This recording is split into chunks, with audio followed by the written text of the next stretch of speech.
जैसा कि पार्ट 1 और 2 में आप लोगों ने सुना, अनुपमा गूंगी थी जब वो छोटी थी। तभी उसकी माँ बीमारी के कारण गुजर गई। उसके पापा आलोक ने दूसरी शादी कर ली। 2 दिन हो गए, लेकिन अनुपमा की सौतेली माँ ने उसे खाना नहीं दिया। तभी अनुपमा की गाय गंगा उसको एक औरत के घर लेकर गई, जहाँ पर उसे खाना मिलता था। उसी खाने का कर्ज चुकाने के लिए अनुपमा अपनी किडनी दान करने के लिए हॉस्पिटल पहुँच गई। जिस लड़के को अनुपमा ने किडनी दी थी वो आज डीएम है और वो अभी तक अनुपमा को ढूंढ रहा है। उस लड़के कुणाल के पास अनुपमा के बचपन की फ़ोटो थी और अब तो अनुपमा बड़ी हो गई थी और कुछ बोल भी नहीं सकती थी। अनुपमा कई बार कुणाल के सामने आई, लेकिन वो पहचान नहीं पाया। कुणाल अपने घर आया था तो उसके पापा ने उसे नवरात्रि का व्रत रखने के लिए कहा। कुणाल खुशी खुशी अपने पापा की बात मान गया। इधर अनुपमा ने भी व्रत रखा हुआ था। आइए सुनते हैं अब आगे की कहानी। अनुपमा जल्दी से तैयार होकर माता रानी का थाल सजाती है और मंदिर के लिए निकल जाती है। इस वक्त उसके घर में कोई जागा नहीं होता। मंदिर उसके घर से कम 2 किलोमीटर की दूरी पर था। वो रास्ते भर माँ से प्रार्थना करती हुई जाती है कि सबके जागने से पहले वो घर लौट आए। माता रानी, आप ही मुझे अपने द्वार बुला सकती हैं। मुझ पर अपनी कृपा दृष्टि बनाए रखना। अनुपमा और कुणाल दोनों मंदिर की सीढ़ी पर पहुंच जाते हैं और फिर माँ के सामने पहुंच जाते हैं। सामने पहुंचकर दोनों माँ की पूजा साथ साथ शुरू करते हैं। कुणाल एक बार अपनी नज़र घुमाता है तो सामने वही लड़की दिख जाती है। कुणाल पूजा समाप्त करके उसकी ओर जाता है, पर तब तक वो वहाँ से चली जाती है। कुणाल दौड़कर बाहर जाता है पर वो कहीं नहीं दिखती। आखिर ये इतनी जल्दी कहाँ चली गई? कुणाल मन ही मन में सोच रहा था। पर मैं इतना बेचैन क्यों हूँ? उसे देखकर क्या हो गया है मुझे? पता नहीं, कुछ तो ऐसा है उसके अंदर जो मेरे मन को तोड़ रहा है। आपका बहुत बहुत शुक्रिया माता रानी, जो आपने समय से मुझे घर पहुँचा दिया। कोई अभी तक उठा नहीं है। अब मैं भी चलकर लेट जाती हूँ। कुणाल भी मंदिर से घर वापस आ गया।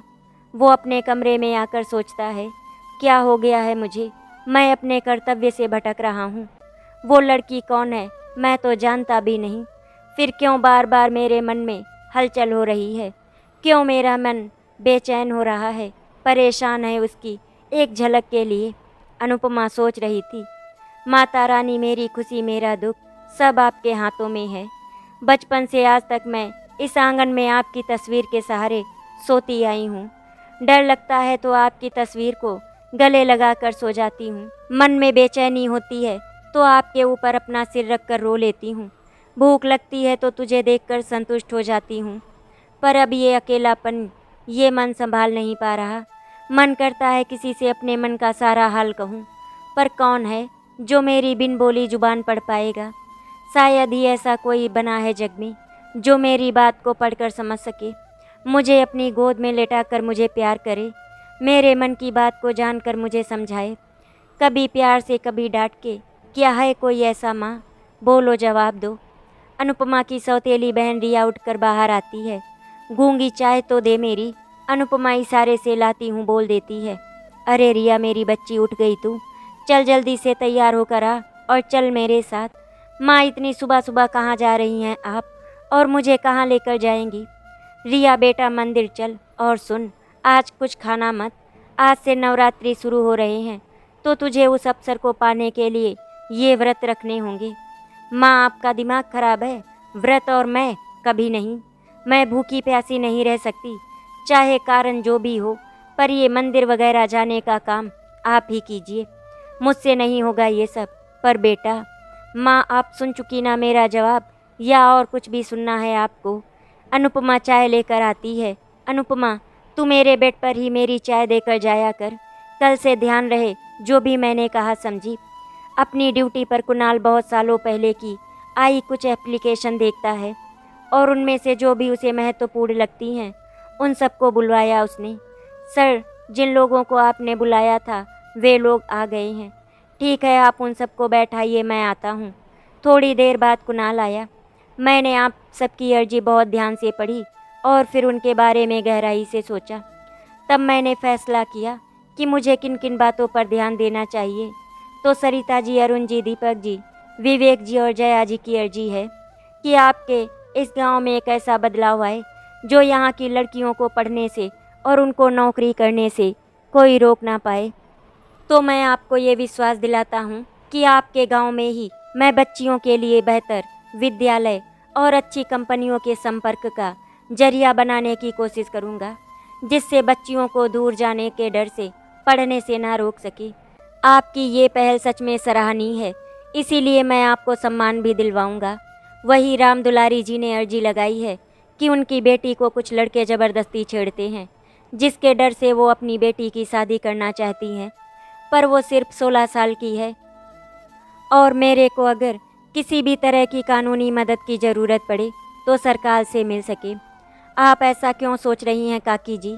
आप अपनी बेटी की शादी नाबालिग उम्र में नहीं कर सकती, ये कानूनी अपराध है। इसके लिए आपको जेल भी हो सकती है। आप अभी इसकी शादी ना करें। मैं आपको भरोसा दिलाता हूँ कि आपकी बेटी बिल्कुल सुरक्षित है। आप उन लड़कों के नाम बताइए, मैं उनके खिलाफ कार्यवाही कराने के आदेश देता हूँ और इसको आप अच्छे से पढ़ाइए जिससे ये कुछ कर सके, कुछ बन सके। सभी लोग बोले, साहब आप इस गांव में पहले ऐसे अफसर आए हैं जिन्होंने सबको एक समान समझकर उनको अपने हक का देने का सोचा। बहुत अच्छी परवरिश है आपकी। इधर रागिनी चिल्लाई, अरे वो गूंगी कहाँ मर गई? चल जा, रिया जा रही है विद्यालय, तू भी उसके साथ जा और हाँ, उसका ध्यान रखना समझी। माँ, ये तो मुफ्त की नौकरानी है जो मेरे पीछे ऐसे चलती है जैसे मैं किसी बड़े घर की राजकुमारी हूँ और ये मेरी दासी। रिया बेटा, ये हमेशा ऐसे ही रहेगी तेरी शादी के बाद भी। मैं इसे तेरे घर में काम करने को भेज दूंगी। अब इस गूंगी से तो कोई शादी करने से रहा। वो दोनों ठहाके लगाकर हंसने लगी, क्योंकि वो सिर्फ यही कर सकती थी और इसके अलावा तो कुछ था ही नहीं करने को। मम्मी, मुझे कुछ भी करके डीएम के करीब जाना होगा, पर कैसे? इतना कहकर वो अनुपमा के सिर पर जोर से डंडा मार देती है, जिससे अनुपमा बेहोश हो जाती है। रिया चिल्लाते हुए कलेक्टर के ऑफिस तक आ जाती है, कोई तो मदद करो मेरी। वहाँ मौजूद आसपास के लोग इकट्ठे हो जाते हैं। अरे क्या हुआ है इनको? रिया बोली, पता नहीं क्या हुआ, आज ये मेरे साथ आई है और अचानक इसे चक्कर आ गया। कुणाल बोला, ये कैसा शोर है, बाहर कैसी आवाज़ें आ रही हैं? जी साहब, हम देख कर आते हैं। कुणाल बोला, पता नहीं क्या है, मुझे चलकर देखना चाहिए। साहब, बाहर एक लड़की बेहोश हो गई है, वो अपनी मालकिन के साथ है। क्या? कहाँ है वो और कौन है? साहब, बाहर ही हैं, पर चिंता की कोई बात नहीं है। बाहर बहुत सारे लोग हैं, उनको देख रहे हैं। कुणाल बोला, आप ये कैसी बातें कर रहे हैं? अगर बाहर किसी को मदद की ज़रूरत है तो हमें भी वहाँ होना चाहिए, ताकि अपनी आंखों के सामने किसी को दुखी ना देखना पड़े। चलिए आप बताइए कहाँ है वो? रिया भीड़ में उचक कर यही देख रही थी कि कुणाल आ रहा है या नहीं। जैसे ही उसने कुणाल को आते देखा, वो तुरंत अनुपमा के पास बैठकर रोने का नाटक करने लगी। अरे मेरी बहन, तू ऐसे कैसे बेहोश हो गई? तू ठीक तो हो जाएगी ना? कुणाल भीड़ को एक और करता हुआ, हटिए तो आप लोग, मैं जरा देखता हूँ। तेज हवा से अनुपमा के बाल उसके चेहरे पर आ जाते हैं, जिससे अनुपमा का चेहरा ढक जाता है। क्या हुआ है इनको? रिया बोली, ये मेरी नौकरानी है, पर पता नहीं अचानक इसको क्या हुआ, ये बेहोश होकर गिर गई। इसके नवरात्रि हैं, शायद इसीलिए ऐसा हुआ होगा। कुणाल ने कहा, आप लोग थोड़ी मदद कीजिए और इनको वहाँ बेंच पर लेटा दीजिए। वहाँ मौजूद औरतें अनुपमा को बेंच पर लिटा देती हैं। रिया मन ही मन में सोच रही थी, तू ऐसे ही बेहोश रह गूंगी, मेरा काम हो जाएगा। आखिर मैं इस कलेक्टर के ऑफिस तक आ ही गई और इसकी नज़रों के सामने भी, पर बात कैसे शुरू करूं? कुणाल जाने लगता है। तभी रिया बोली, तू क्यों करती है उस आवारा लड़के के लिए ये सब पूजा पाठ व्रत, जो तुझे सिर्फ तेरे तन के लिए प्यार करता है? प्यार तो भगवान की सबसे खूबसूरत इनायत है और तू उस प्यार के नाम पर उसका शिकार हो रही है। ये क्या कहे जा रही हैं आप? ये किसी से प्यार करती है और वो इनका फ़ायदा उठा रहा है, तो आप इनकी मदद क्यों नहीं करती इन सब से बाहर आने के लिए?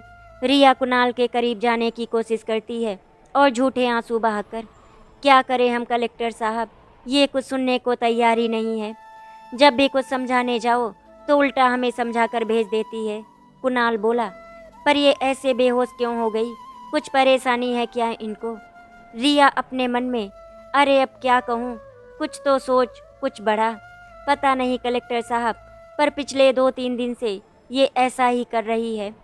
कभी रास्ते में उल्टियाँ करने लगती है, कभी खट्टे खट्टे नींबू चाटती है और कभी बेहोश हो जाती है। मुझे कुछ समझ नहीं आ रहा है। आज इसको मैं डॉक्टर के यहाँ लेकर जाऊंगी, तब पता चलेगा कि क्या बात है आखिर। कुणाल अपने मन में सोचने लगता है, पता नहीं मेरे मन में इस लड़की के लिए कुछ अलग सा एहसास क्यों हो रहा है। मन कर रहा है इसको गले लगाकर जोर जोर से रोने लगूं, पर क्या फ़ायदा। कुणाल अपनी जेब से कुछ रुपए और अपना कार्ड निकाल कर देता है। ये लो, मेरा नंबर है, अगर कुछ भी परेशानी हो तो बताना मुझे, मैं आपकी मदद करने ज़रूर आऊँगा। जी, पर मैं ये रुपए नहीं ले सकती, आप ये देखकर मुझे शर्मिंदा कर रहे हैं। कुणाल बोला, रख लीजिए, आपके काम आएंगे, और ये कोई दया या भीख नहीं है। एक इंसान का दूसरे इंसान के प्रति फर्ज है, इससे कोई बड़ा या छोटा नहीं हो जाता। आप ये रखिए और इनका ध्यान रखिए, अब मैं चलता हूँ। इतना कहकर कुणाल कार में बैठकर चला जाता है। रिया अपने हाथ को सहलाते हुए, आज तो ये 500 का नोट हाथ आया है, कल आपकी सारी गड्डी, आपके घर की चाबी और सब कुछ मेरी मुट्ठी में होगा। ये क्या गिरा है? कुणाल जी की जेब से फ़ोटो, लगता है इनके परिवार का होगा ये शायद। रिया जैसे ही फ़ोटो पलटती है, उसके हाथ पांव वहीं के वहीं रुक जाते हैं। ये सब क्या हो रहा है? इस गूंगी की माँ और गूंगी की फ़ोटो कुणाल जी की जेब में, पर क्यों? आप यहीं रुकिए, हम आते हैं अभी। इतना कहकर कुणाल गाड़ी से उतरकर अपने घर जाता है। वहाँ अपने पिता का हाल चाल पूछकर फिर से गाड़ी में आकर बैठ जाता है। चलिए, हमें समय से पहुँचना है। रिया अपने मन में हंसती है, जो भी हो पर ये फ़ोटो ही मुझे तुम तक पहुँचाएगी कुणाल साहब। अब तुम और मैं एक होकर ही रहेंगे। भगवान का इशारा जो मिल गया है मुझे। कुणाल अपनी जेब में हाथ डालता है। फ़ोटो, वो फ़ोटो कहाँ गिर गया जो मेरी जेब में रखा था? एक वही फ़ोटो तो था मेरे पास जिससे मैं आपका पता लगा सकता था, पर अब मैं कैसे ढूंढ पाऊंगा आपको? भगवान मेरी मदद करना। रिया अनुपमा को बेहोश हाल में ही घर तक लेकर आती है और लाकर आंगन में उसे लेटा देती है। अरे रिया, ये अनुपमा ऐसे क्यों पड़ी है और तू इसे क्यों लादे हुए घर लेकर आई है? अगर ये मर गई तो छोड़ आती कहीं सड़क पर। अरे माँ, ये तो अभी बहुत काम आने वाली है हमारे, और इसकी ये गूंगी जुबान, उसका फ़ायदा उठाकर मैं तो बहुत ऊपर तक जाने वाली हूँ। इसका काम तो अब शुरू हुआ है। रिया बेटा, तू ये सब छोड़ और ये बता कि तू उस कलेक्टर से मिली, बात बनी कुछ या नहीं? उसने कोई बात की तुझसे? रिया मुस्कुराते हुए बोली, हाँ माँ, मैं उससे मिली भी और बात भी की। रागिनी बहुत उत्साह से, अच्छा तो जल्दी जल्दी बता कि क्या क्या बात हुई और कैसे? रिया मुस्कुराते हुए बोली, माँ, मैंने इस अनुपमा के सिर पर वार करके इसे बेहोश कर दिया और फिर मैं कलेक्टर के बाहर बैठकर जोर जोर से शोर मचाने लगी। शोर सुनकर वो कलेक्टर बाहर आया और फिर मैंने इसको चरित्रहीनता का प्रमाण पत्र देकर खुद को उसकी नज़रों में बहुत ऊपर उठा लिया। मैंने इसको ऐसा साबित किया कि मानो ये किसी के प्यार में पागल है और उसके लिए उसका हर कहा मानती जा रही है, जिसके चलते इसकी तबीयत कुछ दिनों से ठीक नहीं है और इसी कारण ये बेहोश हो गई है। रागिनी जोर से हंसती है, ये बहुत बढ़िया किया तूने। एक तीर से दो शिकार वाला काम इससे होगा। ये अनुपमा उस कलेक्टर की नज़रों में गिर जाएगी और दूसरा ये कि तू उसकी नज़रों में महान बन जाएगी। बहुत बढ़िया बेटा, मज़ा आ गया तेरी बात सुनकर। ठीक है माँ, तू जाकर खाना तो लेकर आ मेरे लिए, बहुत भूख लगी है।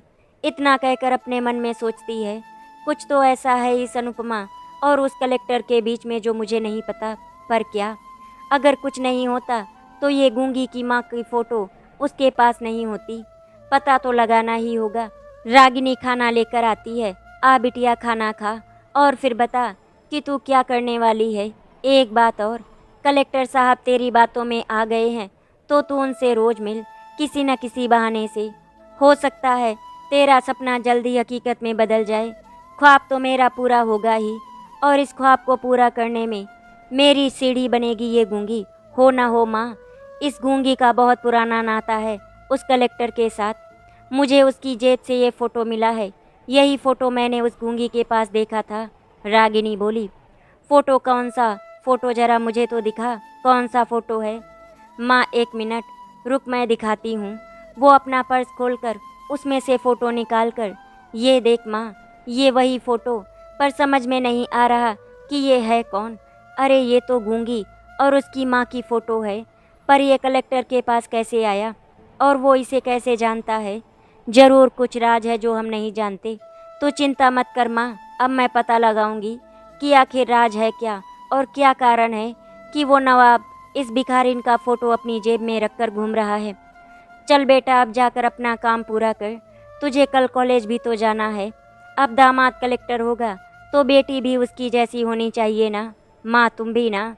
कुणाल अपने कमरे में बैठकर उस फोटो की चिंता करता है।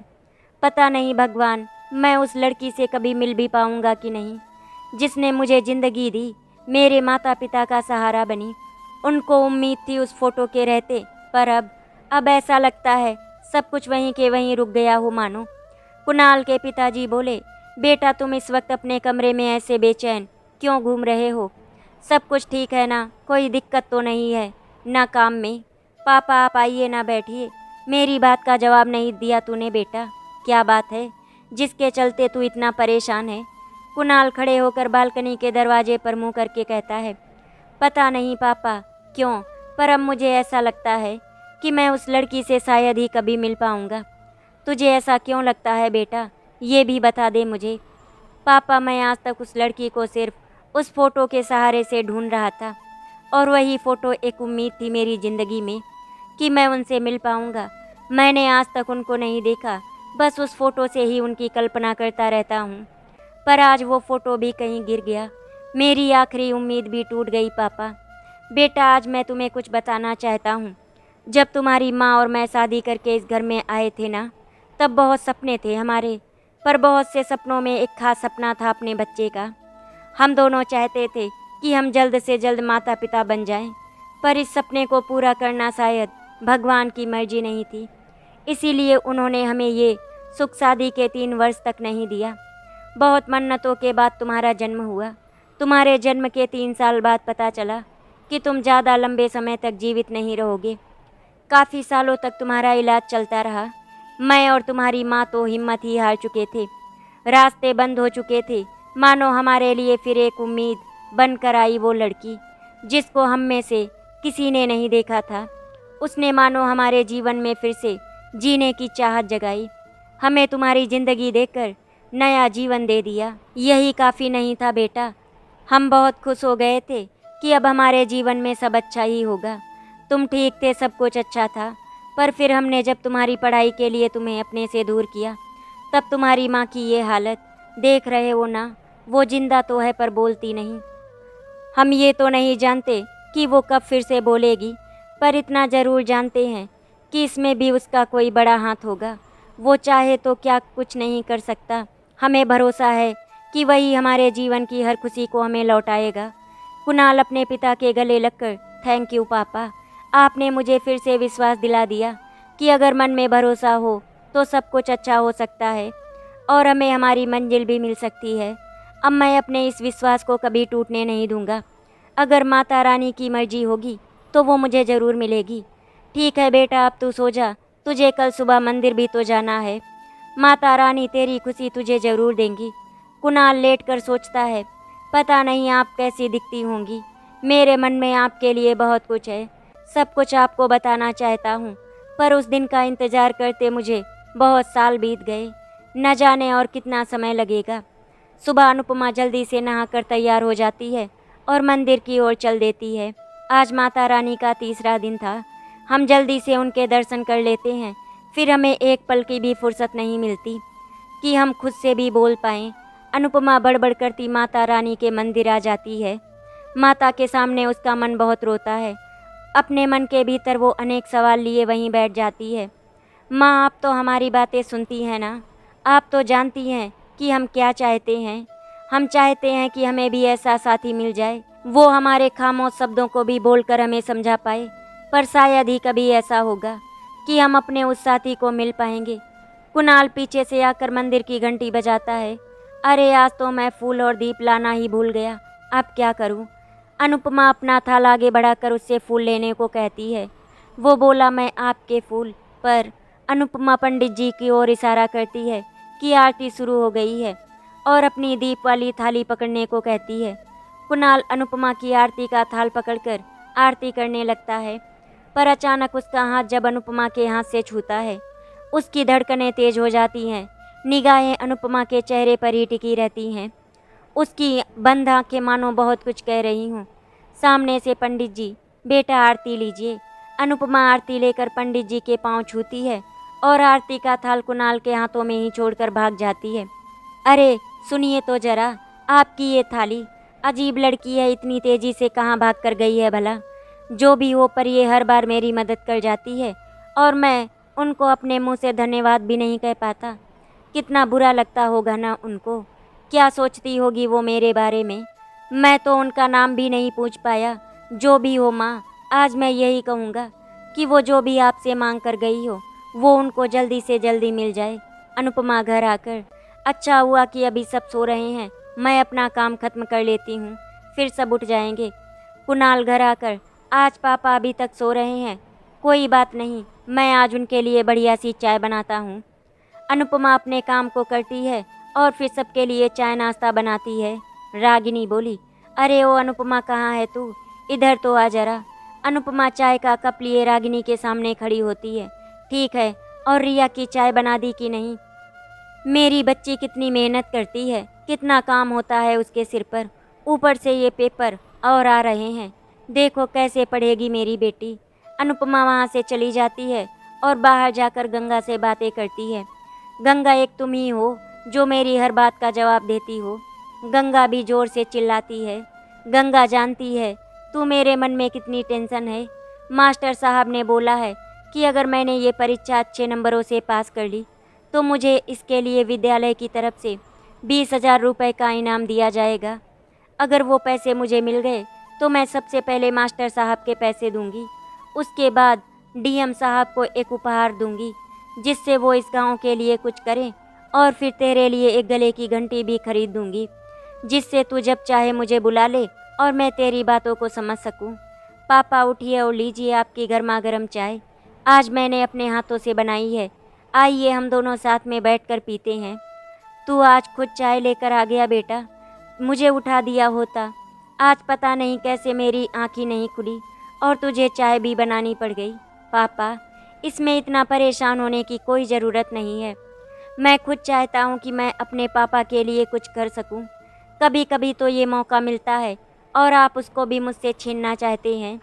आप चाहे जो भी कहें, पर आज मैं बहुत खुश हूँ, आज मैं जीत गया। आप हमेशा कहते हैं ना कि कोई जल्दी नहीं उठ सकता, आज मैं आपसे जीत गया इस मामले में। कुणाल की बात सुनकर उसके पापा हंसने लगते हैं। धीरे धीरे करके 1 हफ्ता गुजर गया। नवरात्रि के 9 दिन पूरे हो गए। आज कुणाल के पापा भी उसके साथ मंदिर में आए थे। कुणाल पूजा करके इधर उधर घूम रहा था और उसके पापा माता रानी के सामने बैठकर बोले, हे माता रानी, वो गूंगी बच्ची कहाँ पर है? क्या वो मुझे कभी नहीं मिलेगी? अगर वो हमें नहीं मिलेगी तो मेरी पत्नी सुरेखा कभी ठीक नहीं हो पाएगी। मैंने तो उसे कभी देखा भी नहीं, लेकिन मेरी सुरेखा ने उसे अपनी गोद में बैठाकर खाना खिलाया है, उसे प्यार किया है और फिर उसे दुत्कार भी दिया। मैं जानता हूँ वो बच्ची इस समय बहुत तकलीफ़ में होगी। मुझे नहीं पता सुरेखा ने ऐसा क्यों किया, लेकिन कोई तो वजह रही होगी। हे माता रानी, अब मुझसे मेरी पत्नी का दुख देखा नहीं जाता। अब आपको कोई न कोई चमत्कार तो करना होगा। मेरी पत्नी ने उसके साथ बुरा व्यवहार किया, फिर भी उसने मेरे बेटे को किडनी देकर उसकी जान बचाई। आज वो कहाँ है, किस हाल में है, हम नहीं जानते। मैं तो बस इतना जानता हूँ कि अगर वो मेरी पत्नी के सामने आ जाएगी तो वो ठीक हो जाएगी। अनुपमा मनोहर जी के पीछे खड़ी होकर उनकी सारी बातें सुन रही थी। मनोहर जी जिस बारे में बात कर रहे थे, अनुपमा बहुत अच्छी तरह से समझ गई थी। वो समझ गई थी कि वो उसी के बारे में बात कर रहे हैं। पंडित जी बोले, मनोहर तुम चिंता मत करो, तुम्हें जिसकी तलाश है माता रानी बहुत जल्दी पूरा करेंगी। अनुपमा वहाँ से चली गई और कुणाल आया। उसने अपने पापा से कहा, चलो पापा आप घर चलते हैं। दोनों वहाँ से अपने घर वापस आ जाते हैं और अनुपमा भी अपने घर चली गई थी। रिया को समझ में नहीं आ रहा था कि वो कैसे पता लगाए कि इस गूंगी की फ़ोटो कुणाल के पास कैसे आई। अनुपमा ने सबको चाय नाश्ता कराया। अब पता लगाना था कि मनोहर जी कहाँ पर रहते हैं, क्योंकि पहले वो जहाँ पर रहते थे वो घर उन्होंने कब का बेच दिया था और फिर शहर चले गए। उसके बाद जब दोबारा वापस आए तो फिर किसी और घर में रहने लगे। अनुपमा अपनी गाय गंगा के पास गई और बोली, तुझे अब फिर से पता लगाना होगा सुरेखा माँ का घर अब कहाँ पर है। तुझे तो पता है ना मैं उनसे कितना प्यार करती हूँ। उनको इस समय मेरी बहुत ज़्यादा ज़रूरत है। मुझे पता चला है। गंगा जितनी जल्दी हो सके तो उनका पता लगा के आ। गंगा ने इशारों में अपना चेहरा हिला दिया था और उसके बाद सुरेखा जी का पता लगाने चली गई।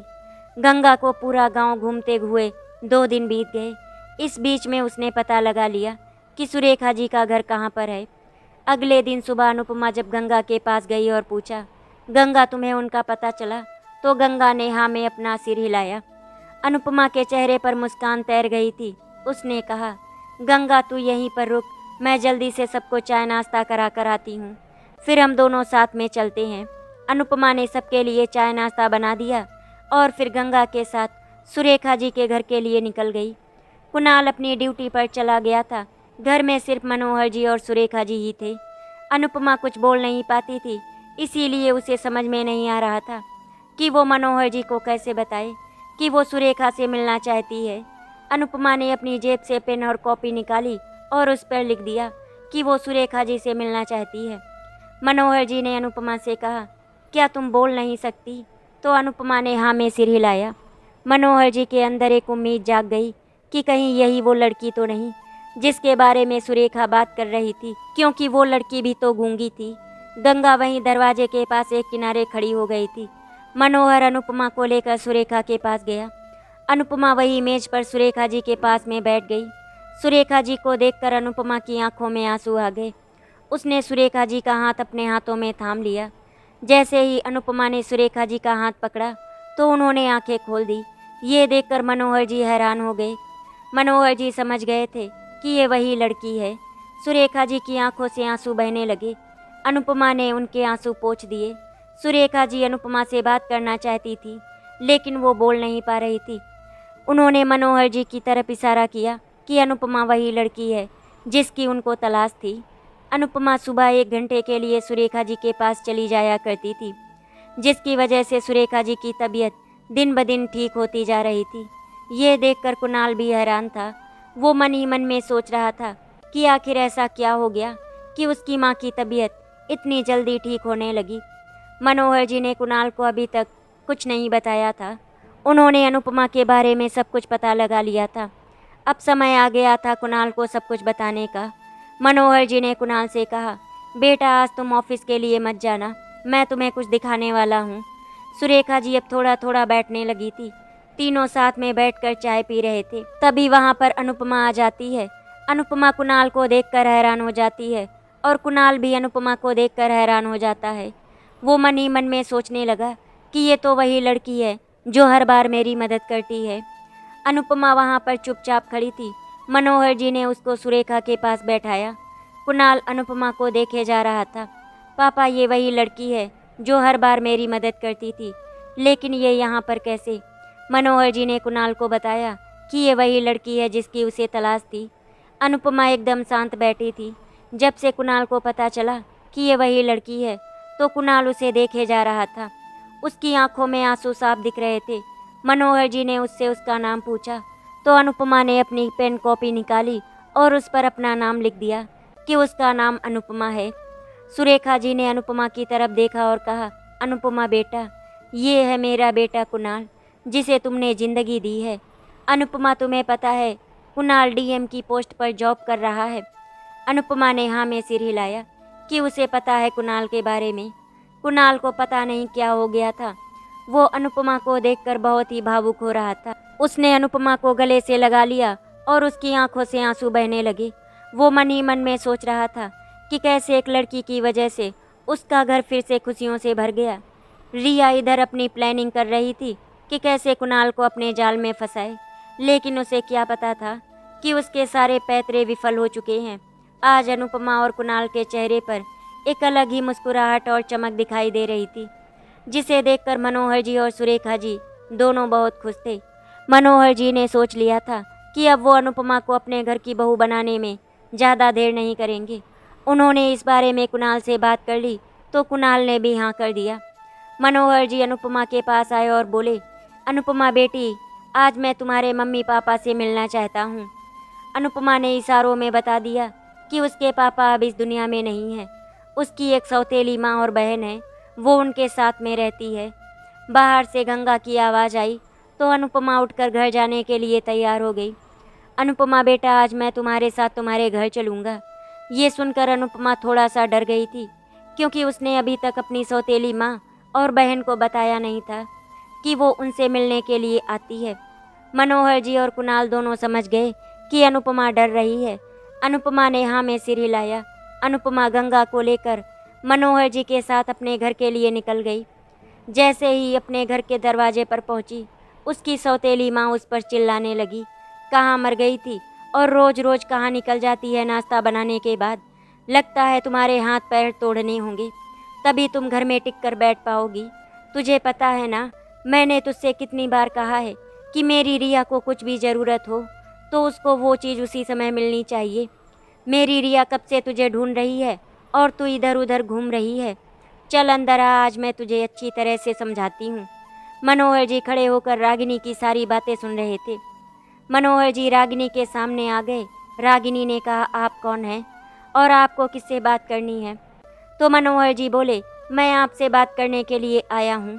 मेरा नाम मनोहर है और मैं यहाँ के डीएम कुणाल सिंह का पिता हूँ।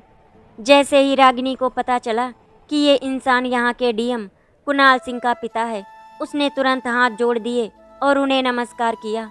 उसके बाद वो उनको लेकर अपने घर के अंदर गई। आज रागिनी की खुशियों का ठिकाना नहीं था। उसने मनोहर जी को सोफे पर बिठाया और अनुपमा से चाय नाश्ता बनाने के लिए कहा। रागिनी ने अपनी बेटी रिया को आवाज़ लगाई और उसे बताया, कुणाल के पिता आए हैं। तो रिया अपने कमरे से दौड़कर बाहर आ गई। अनुपमा चाय नाश्ता बनाकर हॉल में ले आई थी। सब वहीं पर बैठे हुए थे। चाय नाश्ता करने के बाद मनोहर जी ने कहा, मैं आपकी बेटी का अपने बेटे कुणाल के लिए हाथ मांगने आया हूँ। ये सुनकर रिया की खुशियों का ठिकाना नहीं था। रागिनी बोली, मैं आपसे खुद ही बात करना चाहती थी अपनी बेटी को लेकर, क्योंकि मेरी बेटी भी आपके बेटे कुणाल को पसंद करती है। तब तो बहुत अच्छी बात है रागिनी जी, फिर हम जल्दी से इन दोनों का रिश्ता तय कर देते हैं। रागिनी ने अपनी बेटी से कहा, रिया बेटी, अपने ससुर जी के पैर छुओ और उनका आशीर्वाद लो। नहीं नहीं रागिनी जी, लगता है आप गलत समझ रही हैं। मैं अनुपमा बेटी को अपने घर की बहू बनाना चाहता हूँ। मैं अपने कुणाल की शादी अनुपमा से करना चाहता हूँ। जैसे ही मनोहर जी ने ये बताया कि वो अनुपमा को अपने घर की बहू बनाना चाहते हैं, तो रिया का चेहरा गुस्से से लाल हो गया। वो मन ही मन में सोचने लगी कि इस गूंगी की शादी उस डीएम से कैसे हो सकती है। ये तो बोल भी नहीं पाती, फिर वो इससे शादी करने के लिए कैसे तैयार हो गया। अब मुझे समझ में आया कि वो कुणाल सिंह इसकी और इसकी माँ की फ़ोटो लेकर क्यों घूम रहा था। मनोहर जी शांत होकर बोले, शायद आप जानती नहीं हैं अनुपमा ने मेरे बेटे के लिए क्या किया है। रागिनी को बहुत गुस्सा आ गया था। वो गुस्से में बोली, ऐसा क्या कर दिया इस गूंगी ने जो आप इसे अपने घर की बहू बनाना चाहते हैं। रागिनी जी, आज मेरा कुणाल जिंदा है तो सिर्फ़ और सिर्फ अनुपमा की वजह से, क्योंकि अनुपमा जब छोटी थी तब उसने मेरे बेटे कुणाल को अपनी किडनी दी थी। आज कुणाल जो कुछ भी है वो सिर्फ़ और सिर्फ अनुपमा की वजह से। रागिनी जानती थी कि अगर उसने मनोहर जी से बदतमीजी की तो शायद उसके लिए बहुत बुरा होगा। इसीलिए उसने मनोहर जी से कहा कि आप एक काम करिए, इस लड़की को अभी के अभी इस घर से लेकर जाइए। दोबारा मुझे ये लड़की अपने घर में नहीं चाहिए। अनुपमा रागिनी के पैर पकड़कर रोने लगी और उसने अनुपमा को धक्का देकर अपने घर से बाहर निकाल दिया। अनुपमा की गंगा उसको देखकर चिल्लाने लगी तो रागिनी ने उसको खोल दिया और उसे भी बाहर कर दिया। अनुपमा उस घर को छोड़कर जाना नहीं चाहती थी। वो बहुत रो रही थी, लेकिन उसके सामने कोई और दूसरा रास्ता भी नहीं था। मनोहर जी अनुपमा और उसकी गंगा को लेकर अपने घर चले गए। कुणाल और सुरेखा जी मनोहर जी का इंतजार कर रहे थे। मनोहर जी ने कुणाल और सुरेखा को सब कुछ बता दिया कि वहाँ पर अनुपमा और उसके साथ क्या क्या हुआ। सुरेखा जी ने अनुपमा को अपने पास बिठाया और उसे शांत कराया। वहीं पर कुणाल भी आ गया था। उसने अनुपमा का हाथ पकड़ा और उससे बोला, अनुपमा, ये ज़िंदगी तुम्हारी दी हुई है और मैं अपनी इस ज़िंदगी को तुम्हारे साथ बिताना चाहता हूँ। मैं तुमसे शादी करना चाहता हूँ। क्या तुम मुझसे शादी करोगी? अनुपमा को समझ में नहीं आ रहा था कि वो क्या बोले। सुरेखा जी ने प्यार से अनुपमा के सर पर हाथ फेरा। अनुपमा बेटा, तुम्हारे साथ जो कुछ भी हुआ वो तुम भूल जाओ। मेरे लिए तुम देवी का स्वरूप हो। तुमने हमेशा मेरे घर परिवार की रक्षा की। मैंने तुम्हारे साथ जो कुछ भी किया उसके लिए मैं कभी अपने आप को माफ़ नहीं कर पाऊंगी। लेकिन अगर तुम हमारी खुशियों में शामिल हो जाओगी तो शायद मेरा पश्चाताप थोड़ा कम हो जाएगा। बहुत देर तक सुरेखा ने अनुपमा को समझाया। अनुपमा ने अपनी पेन कॉपी निकाली और उस पर लिखा, कुणाल इतना बड़ा ऑफिसर है और वो गूंगी है, वो उसके काबिल नहीं है। तो कुणाल ने उससे कहा, अनुपमा, मैं तो बचपन से जानता हूँ कि तुम गूंगी हो। माँ ने मुझे बताया था, तब से लेकर आज तक मेरे प्यार में कोई कमी नहीं आई। प्लीज़ अनुपमा, इस शादी के लिए हाँ कर दो। सुरेखा जी ने भी अनुपमा के सामने अपने हाथ जोड़ दिए। तो फिर अनुपमा मना नहीं कर पाई और उसने हाँ में सिर हिला दिया। सुरेखा जी ने अनुपमा को गेस्ट रूम में छोड़ दिया। फिर वो अपने कमरे में आ गई। मनोहर जी और कुणाल सुरेखा जी का इंतजार कर रहे थे। मनोहर जी बोले, सुरेखा, अनुपमा को बिना शादी के इस घर में रखना ठीक नहीं है। लोग तरह तरह की बातें बनाने लग जाएंगे। अगर तुम कहो तो हम कुणाल और अनुपमा की कोर्ट मैरिज करवा देते हैं और फिर उसके बाद एक बड़ा सा रिसेप्शन। सुरेखा जी बोली, हाँ, आप बिल्कुल सही कह रहे हैं। और फिर इस तरह से कुणाल और अनुपमा की कोर्ट में शादी हो जाती है। कुणाल को अपने जीवन साथी के रूप में पाकर अनुपमा बहुत खुश थी। 2 दिन के बाद रिसेप्शन था। सुरेखा जी ने अनुपमा से पूछा, क्या तुम अपने घर वालों को बुलाना चाहती हो? तो अनुपमा ने हाँ में सिर हिलाया। कुणाल और अनुपमा का रिसेप्शन बहुत ही भव्य तरीके से किया गया था। रिसेप्शन में अनुपमा की माँ और सौतेली बहन दोनों आई थी। अनुपमा को खुश देखकर उनको बहुत जलन हो रही थी। रिया मन ही मन में अनुपमा को कोसे जा रही थी और अपनी किस्मत पर रो रही थी। रागिनी और रिया थोड़ी देर तक वहाँ पर रहे, फिर अपने घर वापस आ गए। रास्ते में रिया ने अपनी मम्मी से कहा, मम्मी, आखिर उस कलेक्टर ने अनुपमा में ऐसा क्या देखा जो मुझ में नहीं है? अनुपमा को खुश देखकर रागिनी भी बहुत ज़्यादा चिढ़ गई थी। उसने रागिनी को डांटते हुए कहा, चुपचाप घर चलो, जो होना था वो तो हो गया। अब उस अनुपमा का नाम मत लेना मेरे सामने, और मेरे घर में उसके लिए अब कोई जगह नहीं है। मम्मी, मैं खुद ही उसका नाम नहीं लेना चाहती, लेकिन मम्मी देखो ना, उसकी किस्मत ने उसको कहाँ से कहाँ पहुँचा दिया। आज वो एक डीएम की पत्नी है। उसको अपने घर की नौकरानी बनाकर रखते थे हम, लेकिन अब तो वो महारानी बन गई है। इसी तरह से पूरे रास्ते दोनों बातें करती रहीं। रात के 1 बज गए थे, पार्टी खत्म हो गई थी।